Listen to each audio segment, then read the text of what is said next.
What's going on, everybody? Welcome back to the Hardworking Happy Hour. I'm Sean. And I'm Catherine, and as always, we'll be breaking down all things trades, entrepreneurship, and turning your creativity into a passion career.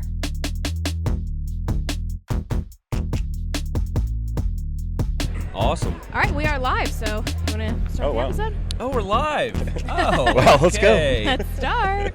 We're here at Hardscape North America. We are here with not only myself, not only Catherine Lippincott, but the one and only Craig Scheller.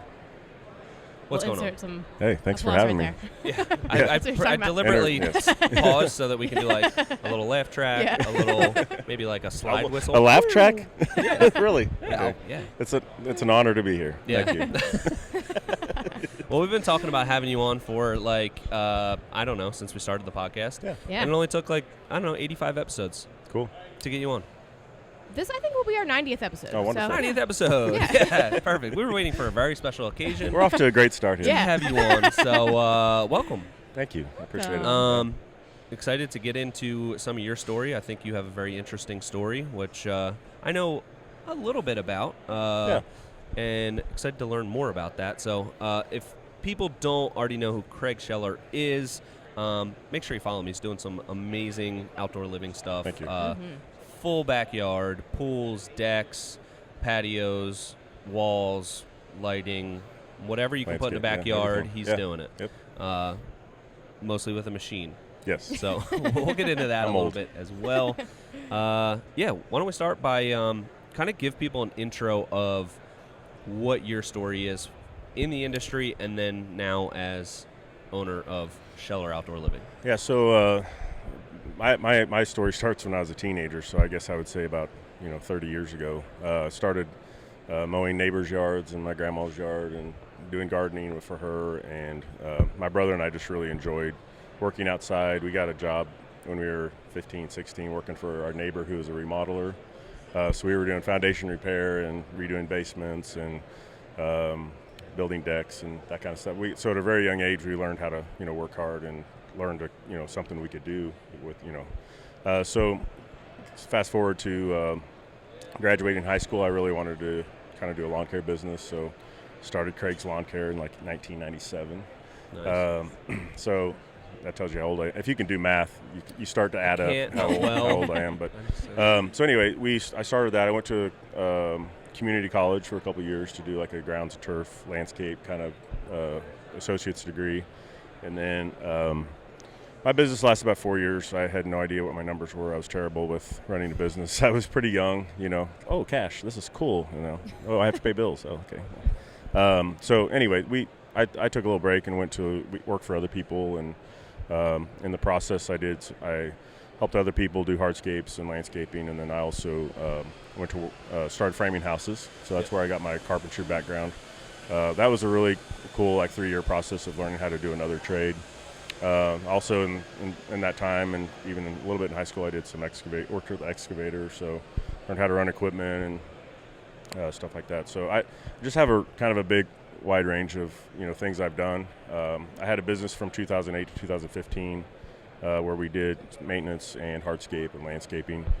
And in 2015, I got the opportunity to do some sales and worked for a distributor, and I worked for a manufacturer, traveled, met a lot of people in the industry, expanded my knowledge and my network. And in 2020, kind of got landed for my sales job. Pandemic came around and working out of my basement, getting a little bit bored, really enjoying being home with my family. And I just was like, well, let's give this another go. And the people have been like, how did you get started so fast? How did you grow so fast? How did you get these jobs so quick? And I knew exactly what I had to do when I started my business. Yeah. Not only had I made mistakes in the past, I had just a real clear vision. And one of the things was doing pools because I really wanted to push myself. I didn't want to be bored, So I knew I could go build a patio or put landscaping in, and I really felt like I needed to push myself to another level for my career and my business. And and I look back on my life and I was like, man, I've done so many things. Yeah. Why don't I just offer the full package to people and try to sell that as and it's really working out. People love only talking to just me, and I deal with everything for them. It's been a real good niche for us. So so it seems like you worked for yourself, then you worked for somebody else, worked for yourself. When you bounce back and I'm terrible at business. Was owning your own business like the me. end goal, like what you wanted to do, or were you just viewing them as like different phases? I'm an entrepreneur, so every time I went to work for somebody, I was like, oh, I could do this better. I could probably make more money if I was working on my own. But I always made less money when I worked on my own. You know? So we actually, in all honesty, when I quit my business in 2015, that was my wife's first experience with us having a business. We got married in 2007. I had got laid off from a lumber company because it was 2008, basically. I was working at a lumber company doing takeoffs and stuff like that. And when we got married, I got laid off, and I kind of thought about starting a business. So she's like, okay, let's try it. You know, kind of took off. I got some work, but then I was just giving the leftovers to our family. You know, and so when we quit in 2015, I was completely burned out. It was like, why did I do all this? You know, we have nothing to show for. I can't even sell this business. You know, and my employees and my vendors and everybody's always taken care of, but like it was just, we were always the last to get so when we quit, she's like, you're never doing this again. Right. And I had some really good jobs. Like after that, I was pretty successful in what I did in the sales positions because of my knowledge in the industry and building relationships. And so to quit that and then be like, hey, let's do this again, you know. So I just started like really slow. I started fast, but as far as the business side of it, like I paid myself first, which is why I started with equipment, because I knew if I had the right equipment, I could get the work done because I knew how to do it. And then I would just hire people as I needed them. And that's kind of, we've hired pretty much one person every year because we've been in business. It's kind of a slow employee growth, but we've had really good growth for our business. So, and I've paid myself a paycheck since I started. So a lot of people would be like, oh, you're not supposed to pay yourself till you're profitable. Like, if I don't pay myself now, I'll never pay myself. Yeah.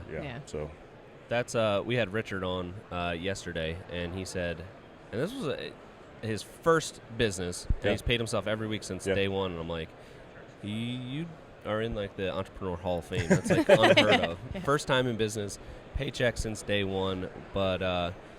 You know, that's definitely not how I went about it at all. Yeah. I feel like I almost have the opposite story of you, where like, at least this go round of your business, where like I started with like no experience, definitely not paying myself, not a paycheck, not like a weekly payroll like at all. Just kind of taking what scraps were left over. And that's like, there are some benefits to that way, in a sense. It's kind of like you're growing as you're figuring it out. You know, I kind of, now I'm further removed from all the pain and hardship of growing it, so it seems like not as bad as it was. But having all of that experience, like from every aspect, and being able to put that together, do you think that is like the thing that that really propelled you this time, like just putting it all together and having the experience? Well, I think what was when I started the first time, I had no experience just like that, right? Yeah. So I think what was cool about this time was all the traveling I'd done. I had actually unintentionally talked to a lot of different contractors around the country, and just mostly trying to relate as a sales rep, being like, hey, because nobody wants a sales rep coming to their job and like affecting the flow, and like, and I'd show up in I sold tile, I sold porcelain, so like my boss wanted me to wear like slacks and nice shoes and a button-down shirt, and I'm like, you're from Italy, you sell tile to tile people, like I'm going to somebody's backyard most likely. So I had jeans, boots, polo at best. Yeah. And I just started I immediately looked for a way to relate, and then we would get to talking about struggles and wins. And I got to see how, people were building these awesome shops, and some people were really struggling, and I would try to help and give any kind of guidance I could give, or take whatever I could, sometimes hearing the stories is as beneficial as giving. So it was kind of one of those things where I unintentionally gathered information for 5 years, and then so when I was like, oh, I'd come to this show every year and work it, and then I would see all the tools, and we worked closely with saw companies and tool companies and lifting and all that stuff. So when I started, I was like, I had a list. Yeah. I was like, these are the things I need first, and these are the things I'm going to go get. And with paying for myself, I would say, or paying myself first, I had a good salary. We have 4 kids, and I'm getting ready to just say, I'm done with this.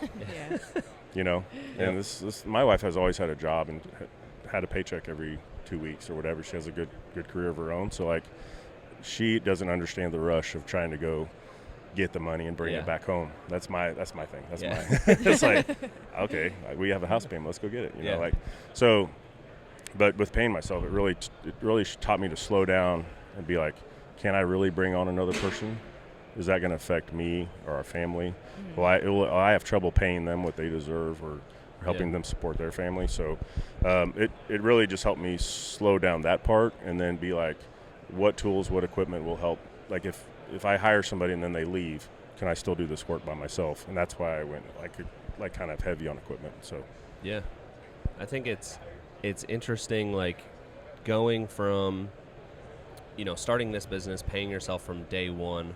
For whatever reason, it's really hard, like when you're in business and like you start it like 90% of people do, and they're just like, yeah, I can do this myself, and I just made $400 today. I'm rich. That's what I thought day one. Like, you know, didn't think of insurance, and now I need a new truck, and I did this all with just a shovel. I should probably buy something. You know. But like making that transition for whatever reason in stride, like while you're going to make that like mental change and say, okay, I need to restructure this. I need to treat myself as an employee and like pay myself. Do you think that like you would have been able to do that, like going back to one of your other businesses, like midstream, make that adjustment, or was it really like super important for like just that mental part to start at day one? I think. Does that make sense? Oh, absolutely. Because I unfortunately, and like we started using like Synced Up a few years ago or whatever, which is eye-opening to have a software, because most of the time I was just guessing anyway. So like, I think it's hard to go, like if you're not accounting for your payroll in your bids, and you're just out trying to get work. I mean, like it's one thing to like account for your payroll, but then to, you know, put that back in the business. It's another thing to not account for your payroll at all. Like think about how much, like I was bold with my pay too, because I quit a really good job. So I'm like, this is the lifestyle we've created. You know, we have, you know, this is what we have 4 kids to raise, you know.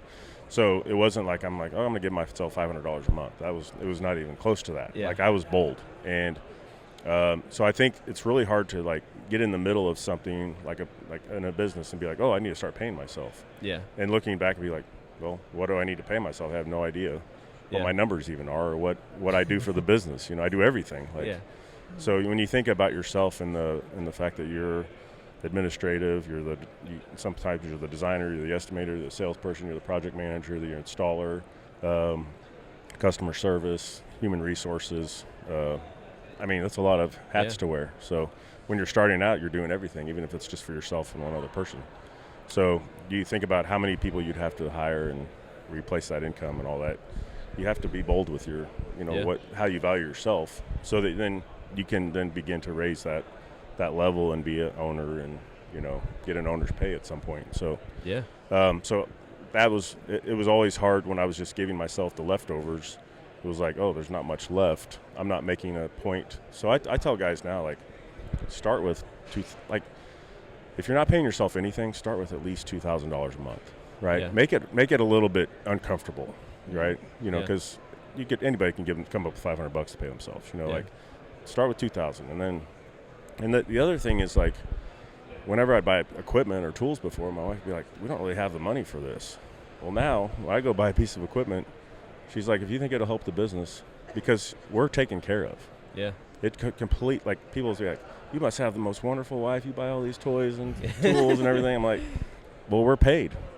So she doesn't care, because every 2 weeks or twice a month, our paycheck goes into the bank account, just like everybody else's does.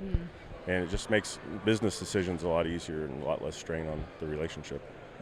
I think one thing that I did that was kind of similar to that in the beginning was making yourself uncomfortable with like you set that expectation, like, I need this amount of money to make. So like, it's not going to make sense for me to like go out and sell a job to stay busy when I'm not making this money, because that's just just not sustainable. Exactly, you might lose out on a lot of jobs in the beginning, like my bid was too high, and people start to doubt themselves and lower it. But if you know that expectation, it's like, okay, when I lose that job and now I'm just sitting around, I don't have work, it forces you to rethink things and say, okay, well, if this is going to work, I need to figure out a way to market myself better, or be better at closing the sale, or be better at just, portraying who I am and what value I bring. And that's what I did with just the type of jobs we did. Like in the beginning, we got tons of calls for like plain 12 by 12 patio or 12 by 12 pressure treated deck. And I was like,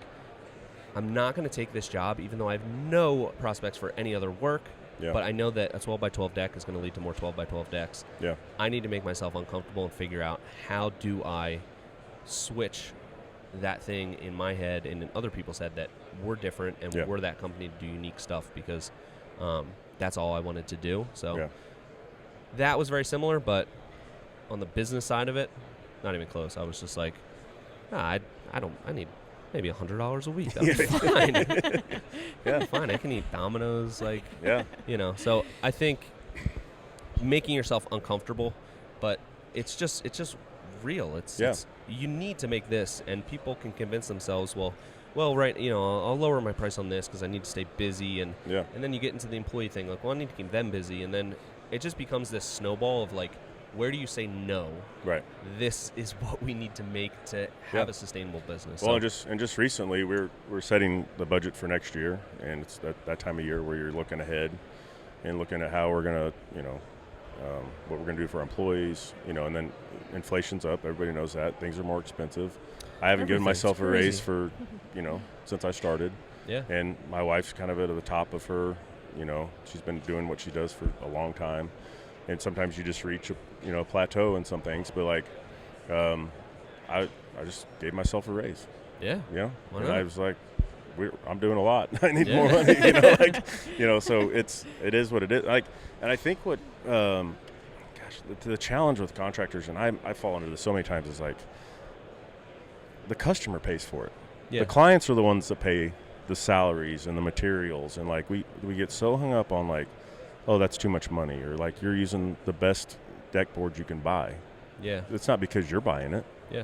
Like you're not just giving that to them. Like it's part of your estimate. You're including it in your price, and you're setting yourself apart with the materials and the type of employees and labor and people you're showing up to the job site with.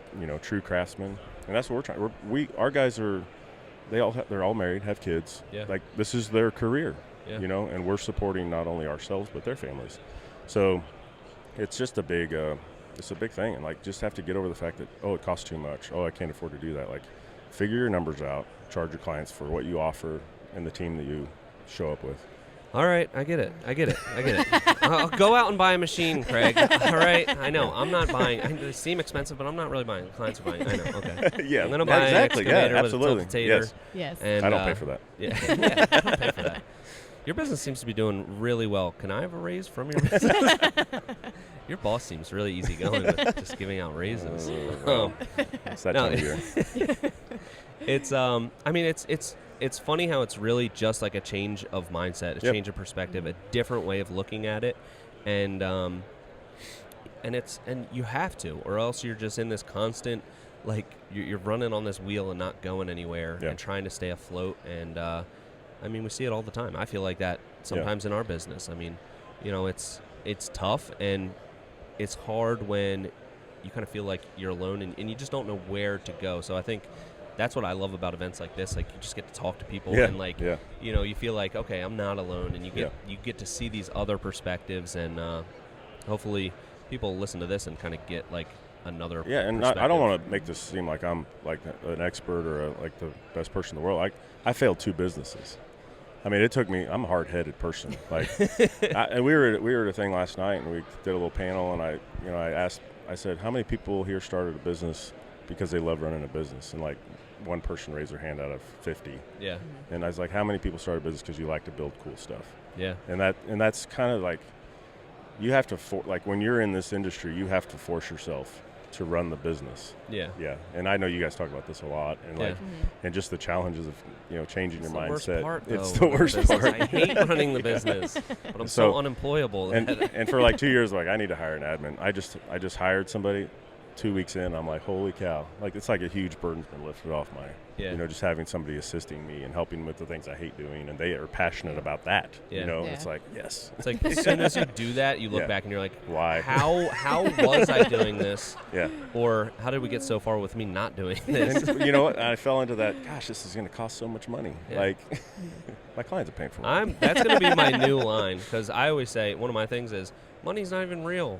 Just numbers on a screen, bro. Just numbers on a screen. I'm just going to say, I'm not buying it. Customer's paying for it. I like to live by, like, sayings like that I can just repeat and repeat and repeat. That's going to be my new one, so thank you for that. I've given a few nuggets to people. It's like, I need to maybe start. Yeah. I'll put a website up, pay this much for a little one-liner. Yeah. I know you had like some very hard-hitting questions that you wanted to hit him with. You didn't send those ahead of time. The world wants to know. Well, it's very heavy. Yeah. Well, I already asked you this personally, but I did want to get your perspective on the podcast. You are a Chiefs fan. Are you also a Swiftie? Oh. Is Scheller a Swiftie? If I had $1 for every time I heard that this week. Would it be more than 2? I know it'd be at least challenge. You're getting a lot of attention right now. Right. So I think what happens is you go to 4 AFC championship games, 3 Super Bowls, and you win 2 of them, and then you just need something to kind of top the you need a little bit more, attention around the team. Yeah. Let's bring Taylor Swift in. Yeah. And my issue is like I like to buy a jersey for the size of person that I am. I'm not going to buy like a little running back jersey, or like I have a Travis Kelce jersey, but I bought it like 2 years ago. Yeah. And now I'm a Swiftie. Yeah. I as a musician and as a somebody that enjoys music, I am not a Taylor Swift fan, but I respect what she has done and is doing in her career. Yeah. Yeah. I'm not sure. I think she's doing pretty well. I think she's doing well. Recently, hopefully she's I can't be like I hate her, because hopefully she listens to this. It's not really my. Knows I'm glad she got out of the country scene, because that's kind of my scene, because it wasn't really that. I was like, it was getting too cramped for the both of you. Yeah, you're right. Yeah. There just wasn't room for her in that scene with you there. She knew that. She saw the writing on the wall, and she had to make a run for it. Yeah. Are you at all worried that she's going to be like a lot of people say with like the Kardashians? They have this curse on athletes. Like Reggie Bush went down, and then lots of people, it ends their careers. You've heard about this, right? I'm just glad that's going to happen. Travis Kelce's been around a while. Yeah. So it's a big miss when he's not there, but we'll see. I don't know. He's not he might be at the top of his game, but maybe he's headed back down. Yeah. Maybe it's time. Yeah. Well, another thing I did want to touch on for real is your music career. Oh, gosh. Because you are an awesome musician as well. So you run a business, and then it seems like you're playing like a lot of shows. Is that like a whole nother business that you have to run, or is it do you view it as a hobby, or is it? So I do view it as a hobby, but I run it as a business. Yeah. So and that's that's a frustration. It's like you go out and all these guys are out playing for $100 a piece at the bar, and I played with a cover band for 5 years, and we did all that. It was like, oh my gosh, I'm just playing too much. I'm not. It's for fun, but it's like it's 2 hours of setup, 4 hours of play, and an hour of teardown. You're gone and they give you $150 at the end of the night. You're like, this isn't a great business model, right? So I kind of went on my own, recorded some songs, and formed a band, and I kind of use like hired guns, as they call them. Like, if somebody's not available, I have a list of guitar players or drummers or bass players that I can pick from, and built a network there. But we kind of have a good core of band people. But I really wouldn't try to sell, what we can do as, like we can offer a professional show, and like, so we started getting better gigs and playing less. And I'm really only taking stuff that I want to take at this point. But over the last couple of years, I've played less because I'm really focusing on what actually makes money. Yeah. But it's interesting because I treat it as like a professional. So like a lot of guys will come in, they'll trash the stage, leave, treat everybody like garbage. I do like a call ahead, confirm everything. We show up, we're professional, we're on time. When everybody leaves and we're all done, I go sweep the stage, pick up all our set lists, our water bottles, our trash, and just get rid of it. And I leave it the way that when we showed up. And then about a week later, I'll text or call the person that booked us, said thanks for having us, and let us know if you need anything else. And that's kind of helped with, I don't know if it seems like it helps, because then they'll call you and be like, yeah, come back, whatever. Yeah. So That's not how you become a rock star. You need to Well, trash that's probably not everything. working then. They're like, oh, they left this place a mess. We should have them back next week. Yeah, exactly. This guy's on to something here. He's the next star. Yeah. Yeah, I mean, we could talk to you for how long we've been going. Do we have more time? We should probably get to our bad sales story segment. All right, so now we're going to hit our bad sales story. Bad sales story. Brought to you by Groundwork, which have we mentioned that we're in the Groundwork booth? I don't know if we mentioned that yesterday. We're in the Groundwork booth at HNA, so thank you for hosting us, Groundwork. Yay. So Craig, what's your bad sales story? Well, it usually has to do with working with other contractors or attorneys or They're the worst. of whom I'm the worst. Can't imagine working for myself. So we had a project where or a potential client. It was a referral, and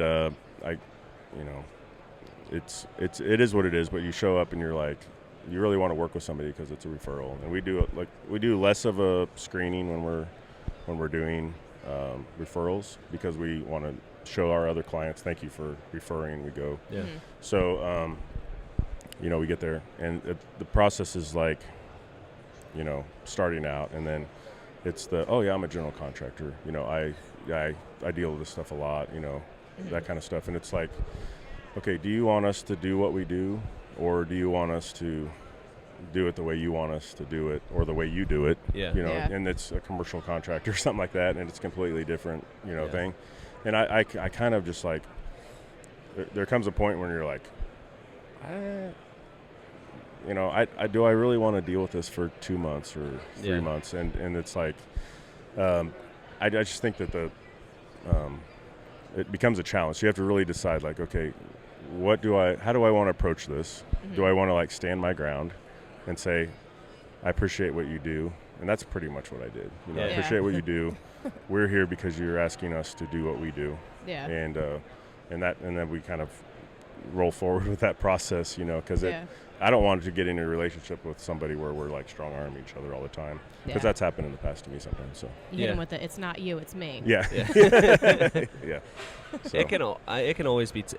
I feel like be really good or really bad working for somebody that's a builder or just like another business owner. They either really get it and they're like, I understand, I run a business, I understand that this is going to cost what it costs, right? Or probably somebody that isn't running their business super well and is like, I don't make any money in my business, you shouldn't either. Yeah. It should be free.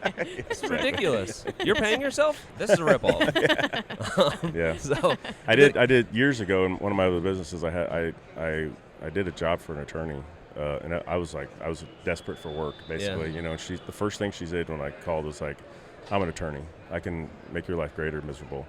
And that should have been like a pretty good red flag. But like, I had twins and a baby on the way. I'm like, I got to go do this job. Yeah. Did you make it great or miserable? It was. It worked. Yeah. We made it work. Yeah. She's just like, I got a deadline. We have to do it by here. I'm like, okay, we'll get it done. Yeah. Well, that was one of the things that you kept onto in your mind. That was from one of the old businesses. Yeah. Yeah. And now this time you won't do that. Yes, we're trying. Yes. Cool. Well, we could obviously talk to you for. I mean, Wait, there you was got to finish out the bad sales story thing.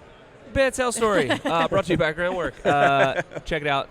Avoid that with a video walkthrough. Use code HardworkingHappyHour50 for 50% off your first 2 months. Yes. Awesome. And we could obviously talk to you for hours. There's so many more things that I do want to get into, so we'll have to have you on again and talk more about the machinery. And I mean, you convinced me. I'm going to buy some stuff, and then we can rap about both having machines. Right. We can have the machines interview each other. We'll regroup after a couple weeks. Yeah.